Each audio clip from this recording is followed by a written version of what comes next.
सुजाता कुकरेती, आप देख रहे हैं महाभारत और आज महाभारत में सीधा सवाल ये है, विकास के अग्निपथ पर पत्थरबाजी क्यों? जी हां, विकास के अग्निपथ पर पत्थरबाजी क्यों बर्दाश्त की जाए? क्योंकि जो लोग पत्थरबाजी कर रहे हैं, जो पत्थर बरसा रहे हैं, वो कैसे देश के विकास पर पत्थर बरसा रहे हैं। और इसीलिए सवाल ये कि जब उन पत्थर बरसाने वालों पर बुलडोजर चलाया जाता है तो उस बुलडोजर पर भी सवाल उठाए जाते हैं। इसीलिए आज महाभारत में सीधा सवाल ये कि विकास के अग्निपथ पर यह पत्थरबाजी बर्दाश्त क्यों की जाए। और इसी के साथ साथ मैं आपको दिखाऊं कि कैसे सियासी घमासान मचा हुआ है बुलडोजर की कार्रवाई पर। उससे पहले आपको बताती हूं कि कैसे ये विकास का पथ तैयार किया जा रहा है और कैसे मोदी और योगी की जोड़ी के चलते आज नौकरियों के ऐलान किए गए और यही विकास पथ है जिस पर चलने की बात हो रही है। लेकिन अगर उस पर पत्थरबाजी होगी तो उन रोजगारों का भी क्या फायदा होगा जब विकास पथ पर पत्थरबाजी होगी। और इसीलिए मैं जरा दिखाती हूं कि कैसे ये विकास का अग्निपथ है और उस पर किस तरह से लगातार पत्थरबाजी की जा रही है। आज बड़ा ऐलान किया जब केंद्र ने 10 लाख नौकरियों का ऐलान किया, वहीं दूसरी तरफ योगी सरकार ने, प्रदेश सरकार ने रोजगार देने का ऐलान किया। मोदी सरकार ने सेना में 46,000 भर्तियां, जो कि कुल 10 लाख नौकरियों की बात की है। और वहीं दूसरी तरफ योगी सरकार ने 40,000 नौकरियां, जो कि पुलिस में भर्ती की नौकरियां हैं, उनका ऐलान किया है। योगी सरकार ने कहा कि 40,000 लोग पुलिस में भर्ती होंगे। मोदी सरकार ने कहा कि सेना में ये रोजगार होगा, जो 46,000 नौकरियां साल में मिलेंगी। इसी के साथ साथ केंद्र सरकार ने जो ऐलान किया उससे देश सेवा का अवसर मिलेगा, वहीं योगी सरकार ने जो ऐलान किया उससे कानून व्यवस्था संभालने का अवसर मिलेगा। क्योंकि आप पुलिस की भर्ती की बात कर रहे हैं, आप सेना में भर्ती की बात कर रहे हैं, देशभक्ति का एक जज्बा जागेगा। और क्या पत्थरबाजों को भी संदेश मिलेगा जब पुलिस में भर्ती बढ़ाई जा रही है? आज इसी पर कर रही हूं महाभारत, लेकिन बड़ी खबर से शुरुआत कर रही हूं। साक्षी महाराज, बीजेपी के सांसद साक्षी महाराज ने तो बड़ा बयान दिया है। वो कह रहे हैं कि अगर शुक्रवार को पत्थरबाजी होगी तो शनिवार को बुलडोजर चलेगा। ये बड़ा बयान साक्षी महाराज का आया है। साक्षी महाराज कह रहे हैं कि जिस तरह से पत्थरबाजी हो रही है उस पर तो अंकुश लगाना होगा, और अगर शुक्रवार को पत्थर चलेंगे तो फिर शनिवार को बुलडोजर चलेगा। साक्षी महाराज का ये बड़ा बयान है और मुझे लगता है कि इसी पर हो जाए आज की महाभारत। एक रिपोर्ट आपको दिखाती हूं और फिर महाभारत।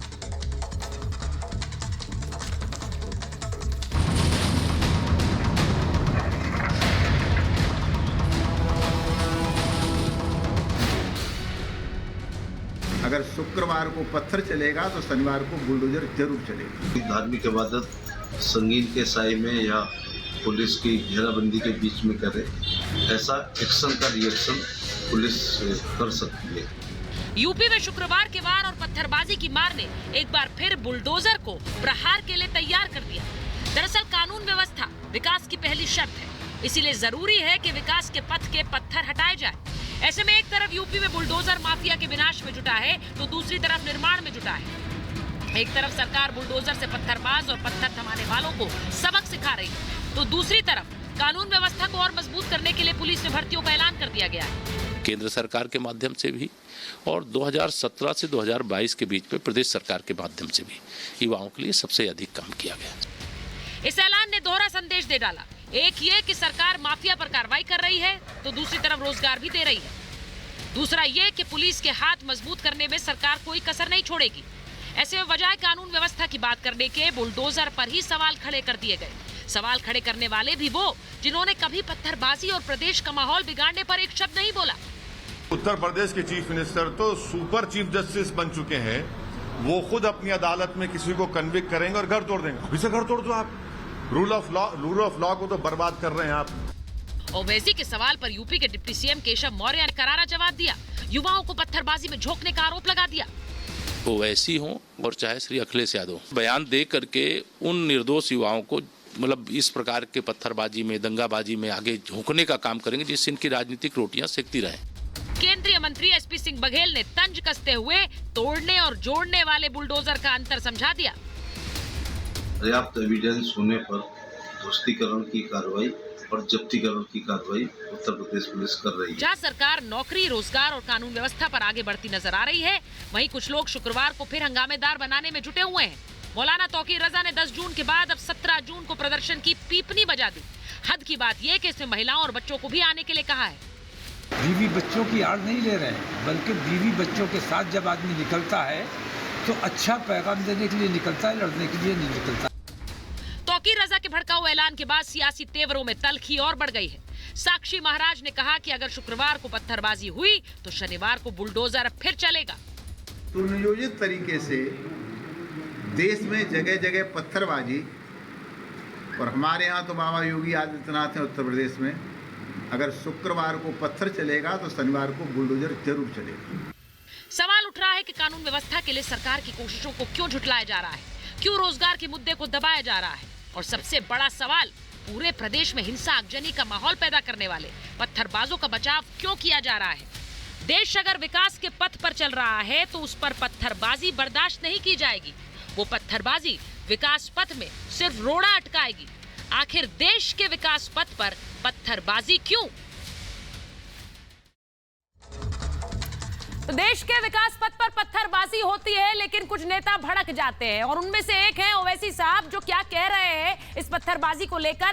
कानून का राज खत्म कर दिया है, ये असदुद्दीन ओवैसी का बयान आया है। वो कह रहे हैं कि योगी खुद ही किस तरह सीजीआई बन गए हैं। ये बड़ा वार असदुद्दीन ओवैसी का योगी आदित्यनाथ पर कि वो खुद किस तरह से जज बन गए, खुद की अदालत में पेशी करेंगे, यानी खुद ही कानून चलाएंगे, खुद ही तय करेंगे कौन मुजरिम है।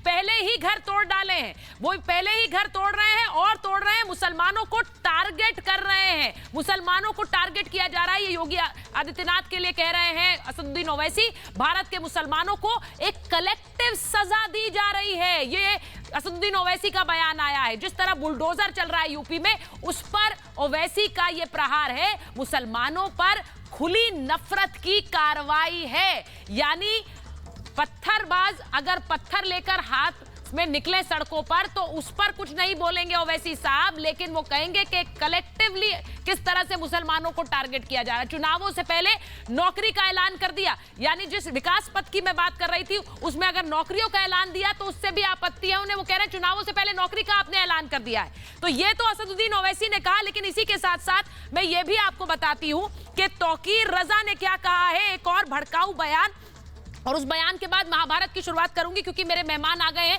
तौकीर रजा ने क्या कहा है जरा वो आपको सुना देती हूं, क्योंकि तौकीर रजा कह रहे हैं कि सीधे सीधे अगले जुम्मे की तैयारी कर रहे हैं, वो अगले शुक्रवार की तैयारी कर रहे हैं और कह रहे हैं भड़काऊ बयान के जरिए कि तैयारी कर लीजिए और उसमें हर किसी को न्योता है। 17 जून को धरना प्रदर्शन का ऐलान कर दिया और उस धरना प्रदर्शन के ऐलान के साथ साथ सबको न्योता भी दे दिया, बच्चों को, महिलाओं को, कि सब उसमें आए। जुम्मे की नमाज के बाद प्रदर्शन की बात वो कर रहे हैं और वो ये भी कह रहे हैं कि महिला बच्चे सब प्रदर्शन में शामिल हो जाएं।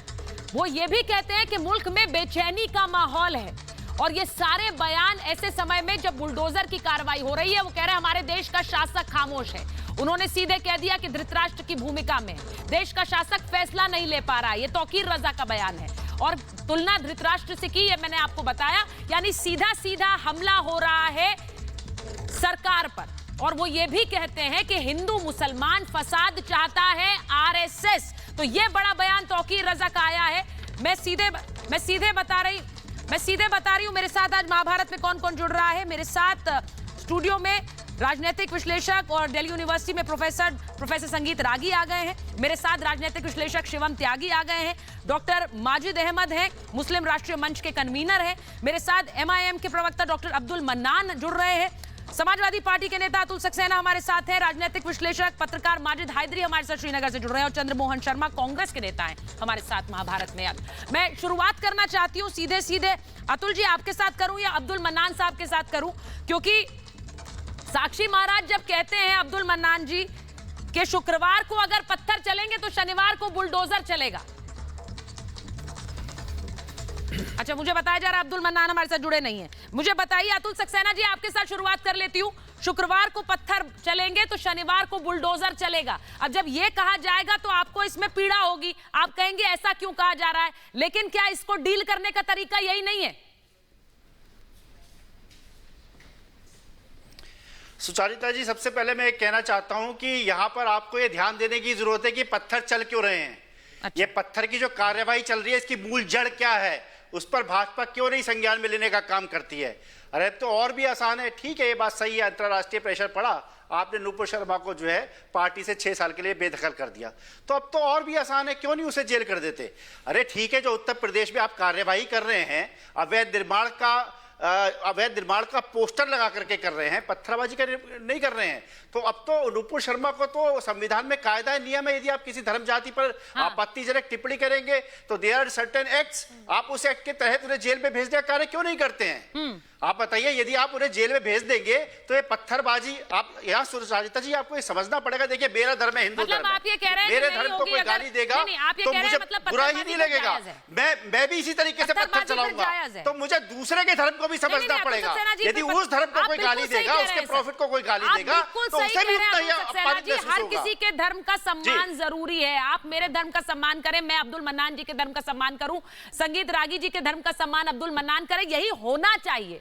पर मैं आपसे पूछ रही हूं, पत्थरबाजी भी तो नहीं होनी चाहिए, हो नहीं रहा। उस पर भी तो बोल दीजिए। पर उस पर जब बुलडोजर चलता है तब आप बहुत बोलते हैं, लेकिन जब हो रही है पत्थरबाजी उस पर नहीं बोलते हैं। सुचारिता जी, जो बुलडोजर चल रहा है ना, सुचारिता जी, जो बुलडोजर चल रहा है गैर कानूनी तरीके से चल रहा है। योगी जी कोई गैरकानूनी सुप्रीम कोर्ट के जज नहीं है, हाँ। ये आरएसएस के लोग कोई पार्लियामेंट नहीं है कि इन्होंने अपना आरएसएस में पार्लियामेंट लगाई, ऑर्डर पास कर दिया, बुलडोजर को भोजो, रोज सुबह उठते ठीक है, मैं एक बार- हैं कि जाओ भाई जावेद के घर जाओ, शाम को पंपी के घर जाओ, मुन्नूर के घर जाओ, खान के घर जाओ। इस तरीके से क्या होता है, ठीक है। धर्म विशेष देख करके आप जो बुलडोजर चलाने मैं का एक बार काम शिवम कर त्यागी रहे के हैं, पास जा रही हूं। अरे आप अवैध एक निर्माण मिनट, पे एक मिनट। बुलडोजर जो चला रहे हैं, जो आप लिख रहे हैं, आप ये बताइए प्रयागराज में कितने अवैध निर्माण है जिसपे आपने आज तक बुलडोजर चलाने का काम किया? मतलब आप कह रहे हैं मैं आपसे बुलडोजर जानना अवैध चाहता चल हूं, रहा है। क्या सर, जावेद ऐसा का तो घर नहीं ही है, प्रयागराज में ऐसा घर है जो बुलडोजर अवैध जो है निर्माण वो में बना बाबा हुआ का है, अवैध प्रतीक निर्माण बन की गया है, श्रेणी में इसीलिए आता अब है? आपको लग रहा है कि बुलडोजर चले ही ना। जहां पर जहां अवैध निर्माण है वहां भी ना चले, जहां पर सही चल रहा है वहां भी ना चले, क्योंकि बुलडोजर चलता है तो वाहवाही किसी और की होती है जो आपको पसंद नहीं आता। शिवम, देखिए, पहली बार मैं समाजवादी के प्रवक्ता के सहमत हूं, बिल्कुल गलत कर रही है भारतीय जनता पार्टी की जो सरकार है, ये बिल्कुल गलत कर रही है। इस तरह से तो इनको नहीं करना चाहिए, इनको तो उल्टा नारा लगाना चाहिए कि हमारा नारा है, हर एक पत्थरबाज हमारा है, नारा होना चाहिए इस तरह का। आप ये बताइए मुझे सुचारिता जी, आप दिल्ली में रहती हैं, अतुल जी, अब आप बोल रहे थे ना, एक मिनट शिवम त्यागी बोलेंगे उसके बाद। जितना भी अनुभव है, आपने ठीक है, कितने ठीक है, ऐसे अतुल मौके में जी। देखा कि जिस तरीके से बुलडोजर चलाने का काम ये कर रहे हैं? अतुल जी, अब मैं उनकी बात सुन लूं सर, एक मिनट। मैं तो आपसे सहमत हूं, मैं तो कहता हूं करना चाहिए ये कि मोदी शाह योगी जी का नारा है, हर एक पत्थरबाज हमारा है। पत्थरबाज को बुला बुला के उत्तर प्रदेश के जो मुख्यमंत्री जी का भवन है उसमें पुरस्कृत करना चाहिए उसको, शांति के लिए उसको बड़े बड़े कोई अगर अवार्ड हो सकते हैं तो वो भी देने चाहिए। पत्थरबाज थोड़ी ना इस देश का नुकसान करते हैं, और ह्यूमन राइट्स भी उन 3-4 हजार लोगों के ही हैं। उत्तर प्रदेश में जो 25 करोड़ लोग रहते हैं उनका तो कोई ह्यूमन राइट्स ही नहीं है, और पत्थरबाज को पता है का नुकसान यदि किसी ने कराया है तो भाजपा के लोगों ने कराया। अभी मैं आपकी टीवी डिबेट पे सुन रहा था, 10 लाख नौकरी की जो आपने मोदी जी ने बात करी है, अरे 2 करोड़ से सीधे 10 लाख पे आ गए आप। अच्छा अतुल जी, सुन लीजिए ना, एक एक देखिए बहुत सारे मेहमान हैं, और मैं प्रयास ये करती हूँ कि सबकी बात जाए। अगर आप ऐसे इंटरजेक्ट करते रहेंगे, बीच बीच में बोलेंगे तो दूसरों की बारी नहीं आएगी। देखिए, पत्थरबाज इसलिए पत्थरबाजी कर रहा है क्योंकि उसको पता है कि उसके पीछे बौद्धिक और हर तरह का समर्थन करने के लिए यहाँ पर पार्टीज खड़ी हुई हैं। वो पत्थरबाज इसलिए पत्थरबाजी करता है क्योंकि वो जानता है कि जब वो पत्थरबाजी करके पुलिस स्टेशन जाएगा तो उसके पीछे अखिलेश यादव जी और उनके जैसे कितनी पार्टियां उसके पीछे खड़ी है, वो इसलिए पत्थरबाजी करता है। आज के समय में जिस तरह से आप देखिए ना, बलात्कारियों तक का समर्थन कर रहे हैं लोग, तो जाहिर है आदमी को डर कहां से होगा। और उससे भी इंपॉर्टेंट चीज यहां पर यह है कि ये पत्थरबाजी करने वालों के तो ह्यूमन राइट्स हैं, लेकिन पत्थरबाजियों के साथ आम आदमी के भी ह्यूमन राइट्स है। और इन्होंने कहा ना कानून क्या है, मैं कानून और बता देता हूं, सुन लीजिएगा, ये आपके लिए है। Under the provision of UP gangster act 14A, एक under section act of 27 Uttar Pradesh urban planning and development act 1973, 3 act ये हो गए और एक एक्ट और है, 4 एक्ट हैं जिनके तहत कोई भी अवैध निर्माण गिराया जा सकता है। अगर आपको फिर भी दर्द होता है, क्योंकि जो होगा, क्योंकि पत्थरबाजों से आपको विशेष प्रेम है, तो आप सुप्रीम कोर्ट का दरवाजा खटखटा सकते हैं, जो कि आप ऑलरेडी खटखटा चुके हैं। लेकिन उन 3-4 हजार पत्थरबाजों को छोड़कर कभी उत्तर प्रदेश के 25 करोड़ लोगों की भी सुध ले लिया कीजिए। एक माइनॉरिटी अपीजमेंट में सिर्फ 3000 लोगों के पीछे एक बार मैं अब्दुल मन्नान जी के पास जा रही हूँ। अब्दुल मन्नान अगर हमारे साथ हैं, और प्रोफेसर रागी को लीजिए जरा स्क्रीन पर। मैं अब्दुल मन्नान जी, जब ये बार बार कहते हैं कि मुसलमानों पर खुली नफरत की कार्रवाई हो रही है और एक कलेक्टिव कार्रवाई हो रही है, तो सर ये कलेक्टिव कार्रवाई और खुली कार्रवाई मुसलमानों पर तो नजर आती है, लेकिन मैं बार बार कहती हूँ एक शब्द जरा बोल दीजिए ना, इन पत्थरबाजी पर नहीं करेंगे। अगले शुक्रवार की तैयारी हो रही है मन्नान साहब, अभी तक एक नेता ऐसा नहीं बोला कि शुक्रवार को कुछ होना नहीं चाहिए। देखिए मैडम, बात तो मैं बहुत आराम से लोगों को सुनता हूँ। जी जी जी, और मैं नहीं चाहता हूँ कि मैं जब बोलूँ तो कोई दूसरा डिस्टर्ब करे। नहीं तो सर, और अगर मान लिया कोई दूसरा डिस्टर्ब करता है तो फिर हमारी आवाज म्यूट मत कीजिएगा। नहीं सर, बिल्कुल नहीं, प्लीज बोलिए। जी, अगर मुझे कोई डिस्टर्ब करता है तो मेरी आवाज म्यूट मत कीजिए। जो ओवैसी साहब ने कहा वो बिल्कुल सही कहा। अच्छा। एक धर्म विशेष के खिलाफ ये बुलडोजर चल रहा है उत्तर प्रदेश में और पूरे देश में चल रहा है। भाई तुम्हारी सरकार है, तुम ही मुंसफ हो, तुम ही जज हो, तुम ही वकील हो, तुम ही गवाही हो, तुम ही कानून हो, तुम्हारे हाथ में डंडा है, जो चाहो वो करो। सवाल ये पैदा होता है कि आज जावेद के घर पे बुलडोजर चला और जावेद के घर पे बुलडोजर नहीं चला, क्योंकि जावेद का तो वो घर ही नहीं था, वो तो घर था आफरीन फातिमा का, तो उसके घर पे तो बुलडोजर चला नहीं। बुलडोजर सिर्फ मुसलमानों के घर पे चल रहा है। और आप बताओ कि अयोध्या में 7 लोगों ने सुअर का मांस डाल दिया था मस्जिद में, तो उन लोगों के ऊपर तो एनएसए लगा, लेकिन क्या उनके घरों पर बुलडोजर चला? बहुत सारे लोग अभी गिरफ्तार भी नहीं हुए, उनके घरों पर बुलडोजर चला। आप बताओ कि अजय टेनी जिसके बेटे ने किसानों को रौंद दिया अपनी गाड़ी से, क्या उसके घर पे बुलडोजर चला? क्या उनके घर को तोड़ा गया? नहीं तोड़ा गया। तो सवाल इस बात का पैदा होता है कि बुलडोजर तो सिलेक्टिव तौर पे मुसलमानों के ऊपर चलाया जा रहा। अच्छा। और बुलडोजर जो वहां चला उसमें भी तो बहुत सारी टेक्निकल गलतियां। ठीक है, अब आप ये बार-बार अब्दुल मन्नान साहब, आप ये बार-बार बोलते हैं, आपके नेता बार-बार बोलते हैं कि ये सेलेक्टिव बुलडोजर है, ये सेलेक्टिव है और ये धर्म देखकर चल रहा है। अब मुझे ये बताइए प्रोफेसर रागी, ये आरोप बार-बार लग रहे हैं कि भाई कोर्ट भी खुद बन गए और सजा भी खुद ही दे देंगे, इंतजार कर लेना चाहिए था।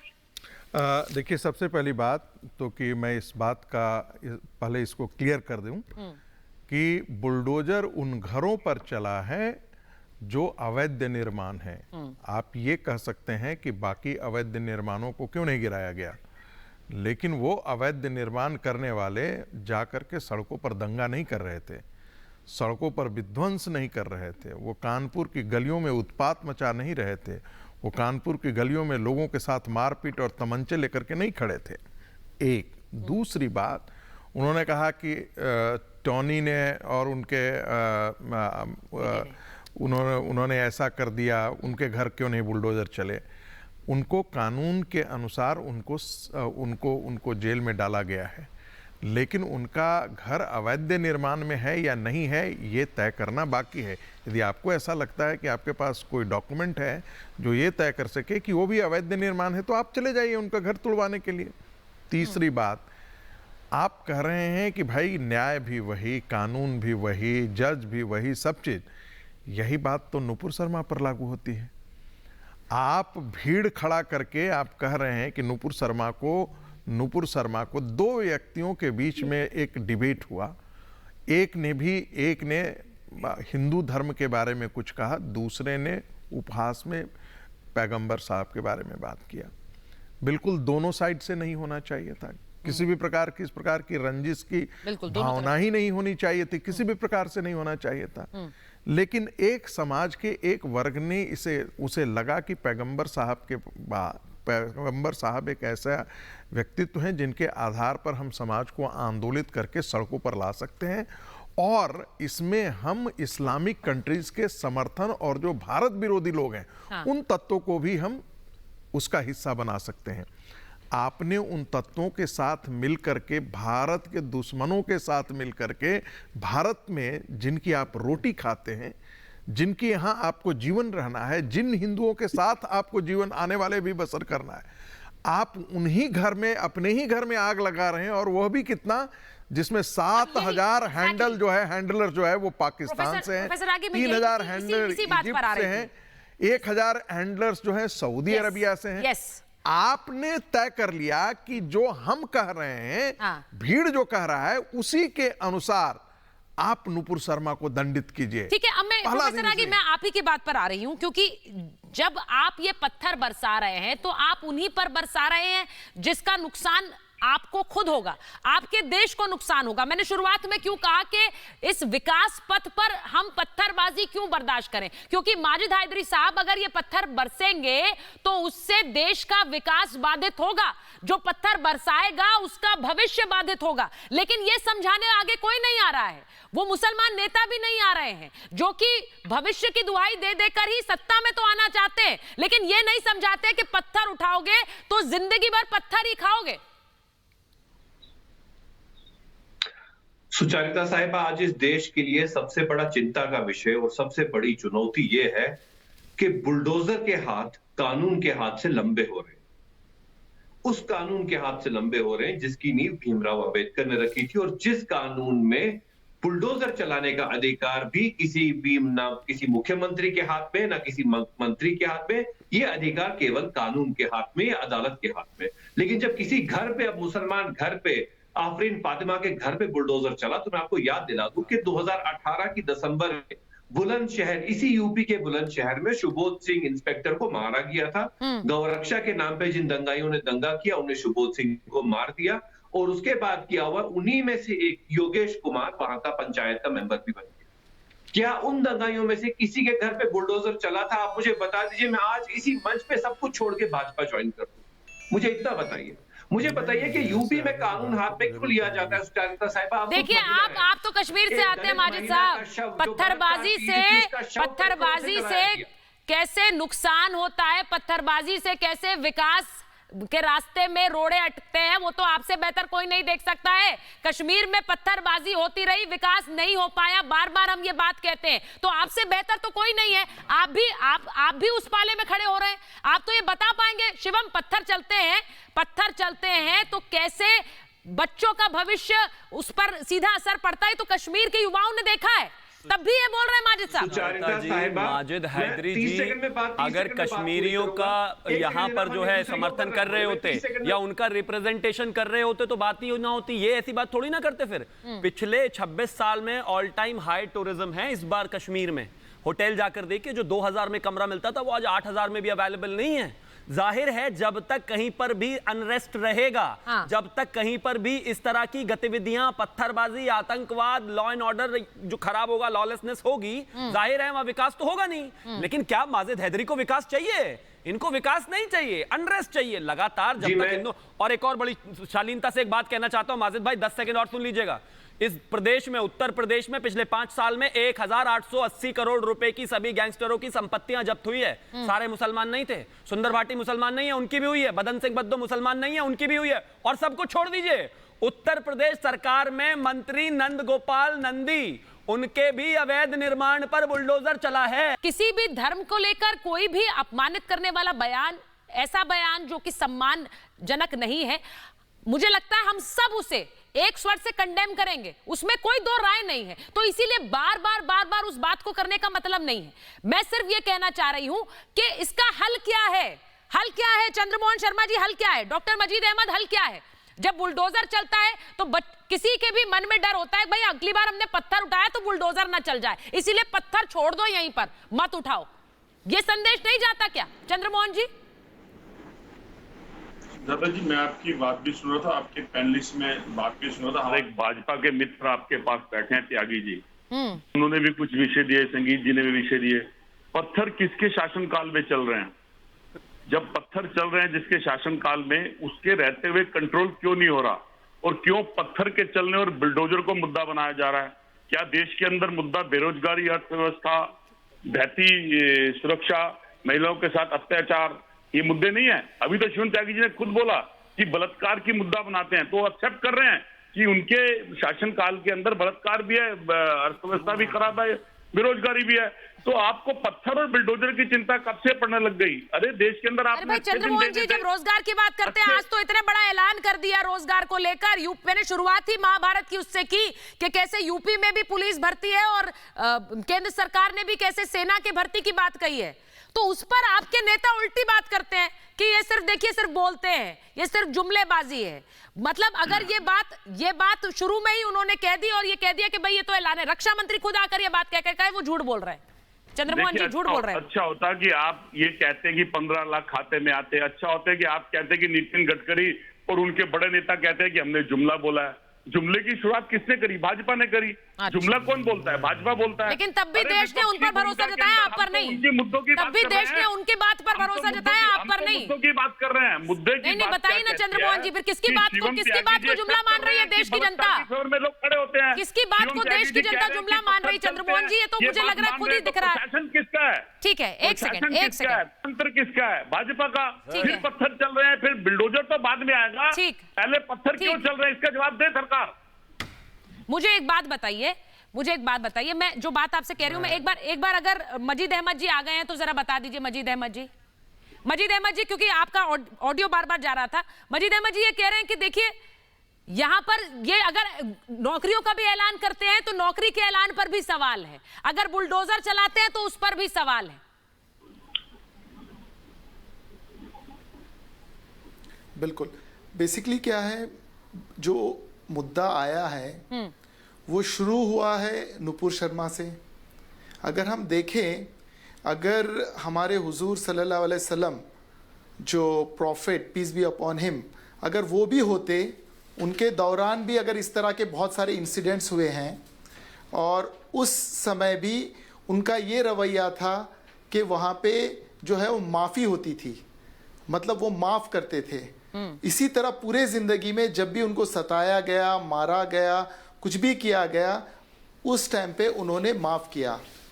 अब प्रॉब्लम यहाँ पे आ रही है कि जो हुजूर के चाहने वाले हैं, जो उनसे इश्क करते हैं, मोहब्बत करते हैं, उनकी ही बातों पे थोड़ा सा जाके, क्योंकि ये रेड लाइन वाला एरिया है, क्योंकि हमारे देश में एक चीज़ है कि भड़काऊ भाषण बहुत होते हैं। अगर आप देखा जाए तौकी रज़ा की बात ली जाए या साक्षी महाराज की बात ली जाए कि भाई पहले हम इस जुम्मा की भी तैयारी कर रहे हैं और उस तरह से हम लोग मिसगाइड जब करते हैं सबको, 17 जून तो की वहां से भी फिर रिटर्न, यानी अगले शुक्रवार की तैयारी पहले से है। सबको बोला गया है कि आइए, महिलाएं बच्चे सब शामिल हो जाइए।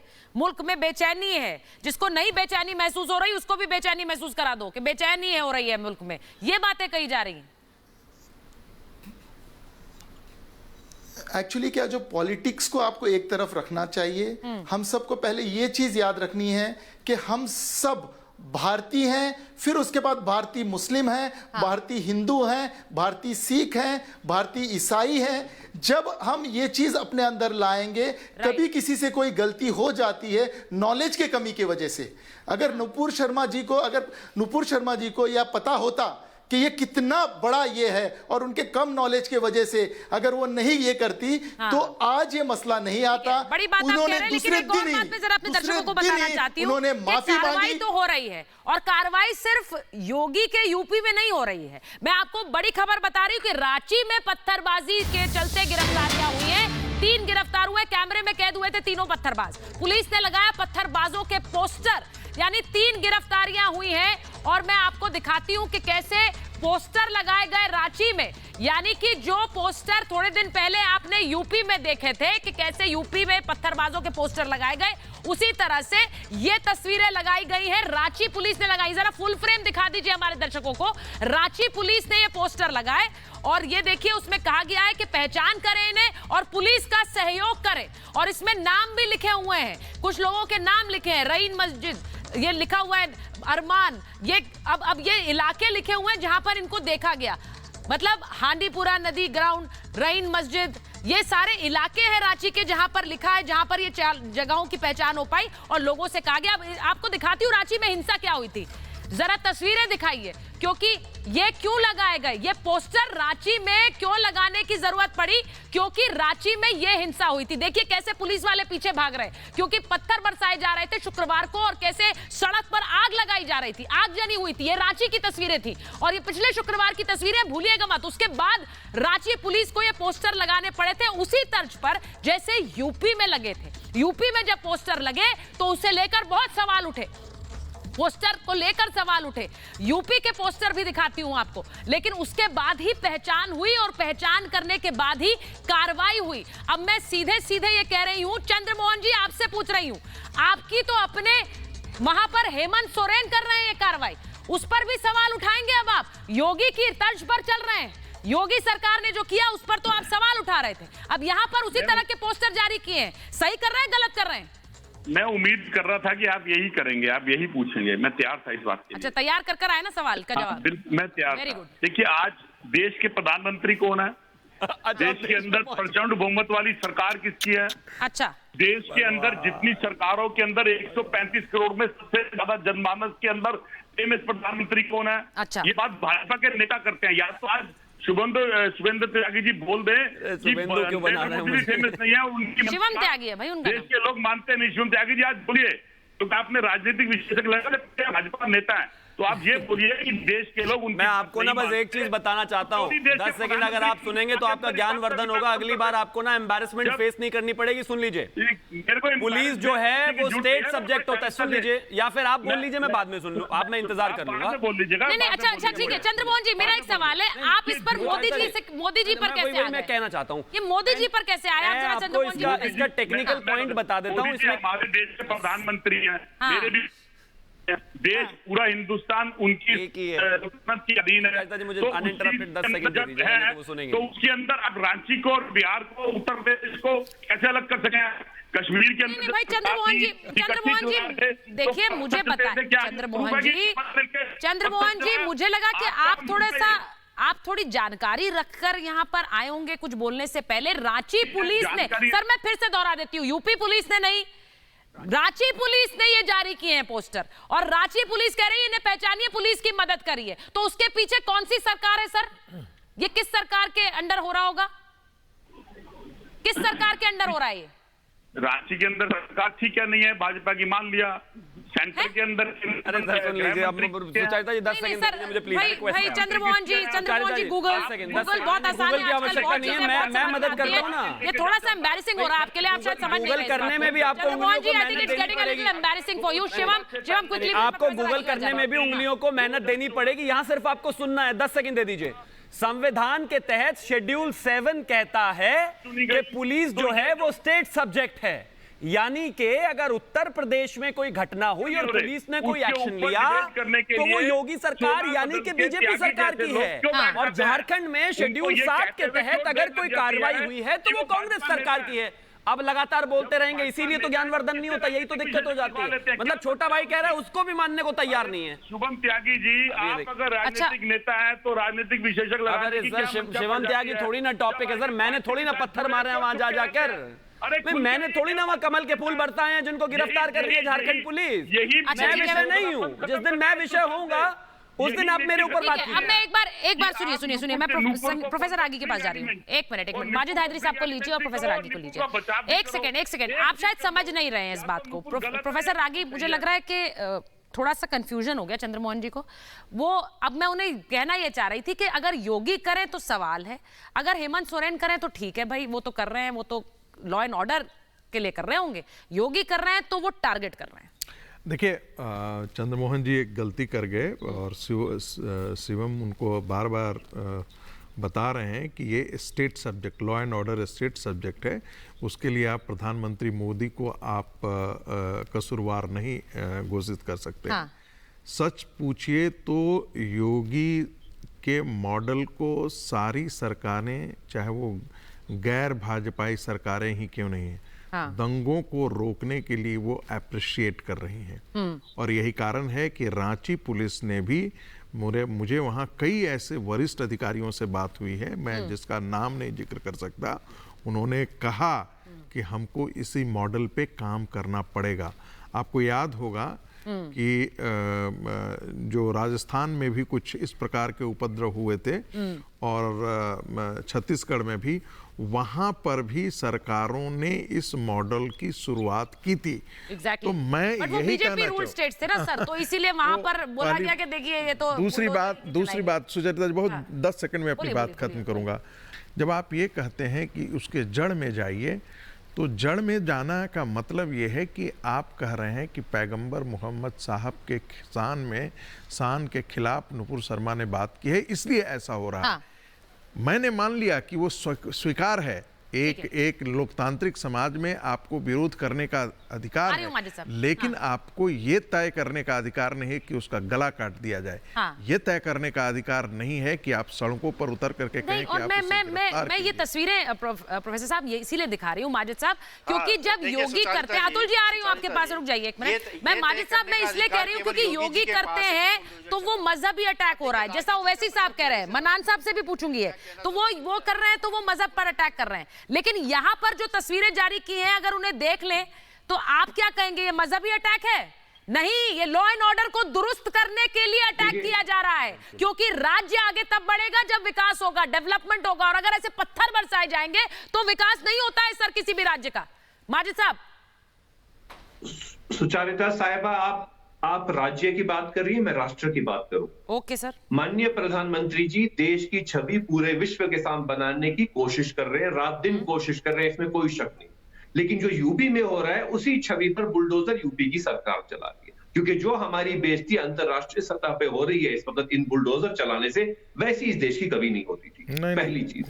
दूसरी चीज ये, अभी तक सैकड़ों लोग इस दंगे में पकड़े गए हैं या उनके पोस्टर निकाले गए, लेकिन एक भी पोस्टर नुपुर शर्मा का नहीं है, एक भी पोस्टर नवीन जिंदल का नहीं है, एक भी दफा जेल नुपुर शर्मा नहीं गई, एक भी दफा सर मिसिंग के पोस्टर है ना, मिसिंग के पोस्टर आप समझ नहीं रहे। मिसिंग सर माजिद साहब, ये लोग मिसिंग है, इनकी पहचान करनी है, इनकी पहचान नहीं पता, इनका नाम क्या है ये नहीं पता, इसलिए पोस्टर निकाले जाते हैं। सर कंफ्यूज मत होइए, पोस्टर इसलिए निकाले जाते हैं कि ये लोग हैं, इनको कैमरे ने कैप्चर किया, ये पत्थर बरसा रहे थे।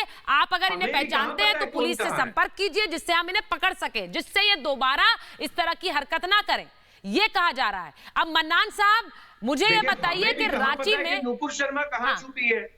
नहीं सुन लीजिए ना, एक मिनट सुन लीजिए, मैं आपसे पूछ रही हूँ शर्मा कहां छुपी है, नवीन जिंदल कहां है? वो तो पुलिस पोस्टर निकाले ना उनका। नहीं क्यों नहीं सर, उनकी पहचान सिद्ध है ना, उनकी पहचान सबको पता है, जिनकी पहचान पता है उनके लिए पोस्टर्स नहीं निकल रहे। सर फिर आप आज क्या हो रहा है, ऑपोजिशन में बहुत सारे लोग हैं यहाँ पर, मेरे को लग रहा है लेफ्ट और राइट साइड के कुछ गेस्ट थोड़े कंफ्यूजन में आज। एक मिनट नहीं है, ठीक है, मैं एक मिनट मन्नान साहब के पास जा रही हूँ। व्यक्तियों ने धर्म को अपमानित किया है, ठीक है, और उसी के चलते 32 लोगों पर एफआईआर भी हुई। सर व्यक्तियों ने एक धर्म को अपमानित किया है। सर मैं कहती हूँ जिन्होंने किया, दोनों किसी भी धर्म का अपमान किया उस पर कार्रवाई हो सर, उस पर कार्रवाई हो। लेकिन फिर वो रोने क्यों लगते हैं जब बाकी लोगों पर भी कार्रवाई होती है? 32 एफआईआर हुई है। मन्नान साहब आपने विरोध किया कि नहीं किया? आपकी पार्टी के लोग सड़क पर उतरे थे, प्रदर्शन कर रहे थे, क्यों कर रहे थे विरोध? फिर जिसने भड़काऊ बयान दिए सब पर कार्रवाई होगी, एक तरफा थोड़ी चलेगा।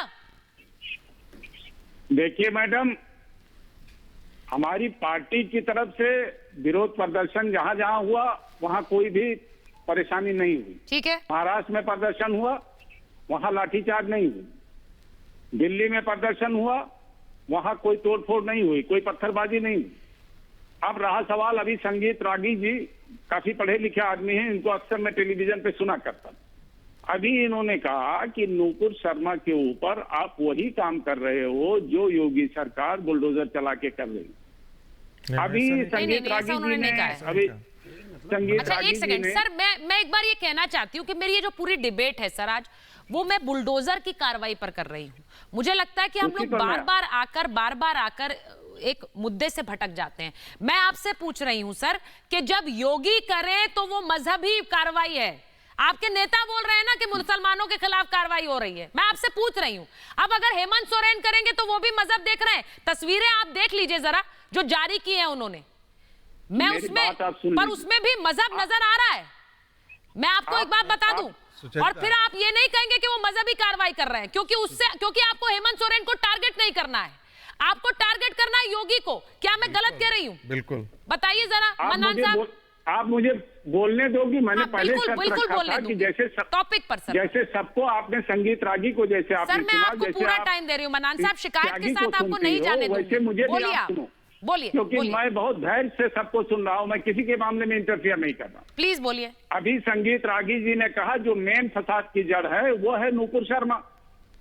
अभी संगीत रागी जी ने एक साथ में जब बोला नुपुर शर्मा, मैंने नहीं कहा सर, नुपुर शर्मा के खिलाफ जब बोला कोई बात कह दी जो एक महिला के लिए अभद्र टिप्पणी थी, तो उन्होंने फौरन रिएक्शन दिया कि साहब ये बात आप गलत कह रहे हो, नूपुर शर्मा के खिलाफ ये बात जो आप कर रहे हो ये बिल्कुल गलत कर रहे हो। सर क्योंकि आपने सुना था वो बयान क्या था, आपने बयान अरे अभी इन्होंने कहा था, कांग्रेस वाले हैं, कौन है जो नूपुर शर्मा के खिलाफ कुछ बोल गए थे अभी, और वो बयान भद्दा था। इस तरह का भद्दी बातें करने के लिए प्लेटफॉर्म नहीं। बीच में बोलती रहती हो तो फिर कहां से बात होगी? सर मुझे बोलना पड़ेगा ना सर, मेरा काम है मॉडरेट करने का, मैं अपने आप को एक्सक्लूड तो नहीं कर सकती ना शो से। इंटरफेयर तो आप बोलो ना, क्या हमको बुलाए? बोलो आप, नाराजगी आप सुन लो, शुभम जी को सुन लो, आप संगीत जी को सुन लो। सर मैं आपको नाराज नहीं करना चाहती हूँ, लेकिन समस्या ये है सर कि आप मुद्दे पर नहीं बोल रहे। मैं आपसे इन पोस्टर्स पे बात कर रही हूँ, आप वापस नूपुर शर्मा पर इसलिए बोल रहे हैं क्योंकि उन्होंने उस कमेंट पर बोला। आपको बोलना है अतुल सक्सेना के कमेंट पर, तो आप भी बोलिए। क्या वो अच्छी बातें कर रहे थे बैठ के? मुद्दा शुरू हुआ, जहां से मुद्दा शुरू हुआ, हाँ जहां से मुद्दा शुरू हुआ वहां से हम बोल रहे हैं। हमारी आवाज जा रही है, नहीं जा रही? आ रही है सर, बहुत शानदार आ रही है जी, थैंक यू। तो मैं ये कह रहा हूं कि आज आपने सब विपक्षियों के कानों में टेलीप्रॉम्प्टर लगाया हुआ है, आप बोल कुछ रहे हैं, वो समझ कुछ रहे हैं, जवाब कुछ दे रहे हैं, मतलब कमाल है सर। हंस भी रहे हैं अपनी कमी पर और बता भी नहीं रहे हैं। बोलिए सर, बोलिए। मेरी बात आप सुनिए। जी सर बताइए। जो संगीत रागी जी ने बात कही थी, मैं उसका जवाब दे रहा। सर वो किसी और परिप्रेक्ष्य में कही थी, आप बोलने दीजिए, उन्हें बोलने दीजिए। ठीक है, बोलिए सर, बोलिए। गलत ही सही बोलिए, जल्दी से बोलिए। हाँ बोलिए, मेरी बात तो आप सुनेंगे, बोलिए सर। यही तो प्रॉब्लम है ना, बताइए कि विपक्ष को आप सुनते ही नहीं। सर बोलिए सर, बनान साहब बोलिए। हाँ, आप जहां तक ये बात कह रहे हो कि शिबू सोरेन जो करें तो सही और जो योगी आदित्यनाथ कहें वो गलत, मैं बिल्कुल कंडेम करता हूँ। चाहे शिबू सोरेन हो, चाहे अखिलेश यादव हो, चाहे योगी आदित्यनाथ हो, चाहे ममता बनर्जी हो। अच्छा, ये सब के सब एक सिलेक्टिव तौर पर, कोई साफ हिंदुत्व का साथ दे रहा है, कोई हार्ड हिंदुत्व का साथ दे रहा है। तो अच्छा, अब मैं आपकी बात पर सवाल पूछती हूँ। मन्नान साहब, आपने कहा कि ये सब कर रहे हैं, तो अब मुझे बताइए कि अब हेमंत सोरेन अगर उन दंगाइयों की तस्वीरें जारी कर रहे हैं जिनके हाथों में पत्थर है, तो वो गलत क्या कर रहे हैं? आप कह रहे हैं सब गलत कर रहे हैं, क्यों गलत कर रहे हैं? मतलब पोस्टर ना लगाए। 2 आदमी को आप गिरफ्तार नहीं कर सकते हो, 2 लोगों को आप गिरफ्तार नहीं कर सकते। भाई सर 20 लोगों की तस्वीरें हैं, 20 लोगों की तस्वीरें पत्थर फेंकते हुए, तो क्या करें इन पर? मन्नान साहब, व्हाट शुड बी? नहीं, एक मुख्यमंत्री क्या करेगा? आपके राज्य में आकर पत्थरबाजी होगी, जो संपत्ति वहां पर खराब कर दी जाएगी, आगजनी कर दी जाएगी, क्या करेगा कोई मुख्यमंत्री? मुझे बताइए क्या करना चाहिए? जहाँ फंसते हो वहाँ बात नहीं सुनते हो। करना क्या चाहिए सर? आप कंडेम कर रहे हो, आप कह रहे हो सब गलत कर रहे हैं। शिबू सोरेन को बिल्कुल कंडेम कर रहे हैं। सर शिबू सोरेन नहीं है, हेमंत सोरेन है। आप ये टाइम मशीन के हिसाब से 25 साल पीछे चल रहे हैं सर। अपडेट कर लीजिए सॉफ्टवेयर अपना। हेमंत सोरेन सर, नहीं, मैं सम्मान के साथ कह रहा हूँ, हेमंत सोरेन सर, हेमंत सोरेन। ठीक है, मैं सिर्फ ये कहना चाह रही हूँ मन्नान साहब, देखिए ये जबान पकड़ रहे हो। नहीं सर, जबान नहीं पकड़ रहा मैं, कैमरे में जबान कैसे पकड़ सकता हूं? नूपुर शर्मा का भी तो वही पकड़ा। नहीं, आप कंडेम कर रहे हैं सबको। एक लड़की है जिसका नाम है आफरीन फातिमा। आप पूरे दिनों से बीजेपी के लोग कह रहे हैं हम लड़कियों का उद्धार कर रहे हैं, मुस्लिम लड़कियों को अपने का काम कर रहे हैं। एक लड़की जो टैलेंटेड है जिसका नाम है आफरीन फातिमा, जिसने बीजेपी सरकार और मोदी सरकार के आंखों में आंखें डाल के बात किया। सर मेरे पास, अच्छा मन्नान साहब, मैंने आपको सर आपने शायद रियलाइज नहीं किया है, लेकिन क्योंकि आप ये आरोप लगा रहे थे कि आप विपक्ष को बोलने नहीं दे रही, तो मैंने आपको बहुत समय दिया है। मुझे लग रहा है बाकी पैनलिस्ट मुझसे नाराज हो जाएंगे अब इसके चलते, लेकिन मैं आपको ये बता दूं कि भाई अजीब बात यह है कि जिनके पोस्टर लग रहे हैं, जिनके हाथों में पत्थर दिख रहे हैं, जो दंगा कर रहे हैं, उन पर अगर कार्रवाई हो तो वो गलत, और आप खुलकर कह रहे हैं गलत कर रहे हैं मुख्यमंत्री, लेकिन आप उनके बारे में एक बार नहीं बोलते हैं, लेकिन आप आफरीन फातिमा के बारे में बोलते हैं। वो आपकी अपनी वो इच्छा है, आप जिसके बारे में बोलना चाहे, लेकिन सवाल वही है कि इनके बारे में भी बोल दीजिए जिनकी तस्वीरें मैं दिखा रही हूँ। ये कोई फूल नहीं बरसा रहे हैं, पत्थर बरसा रहे हैं। महाभारत में मेरे पास इतना ही समय था। बहुत बहुत धन्यवाद आप सबका।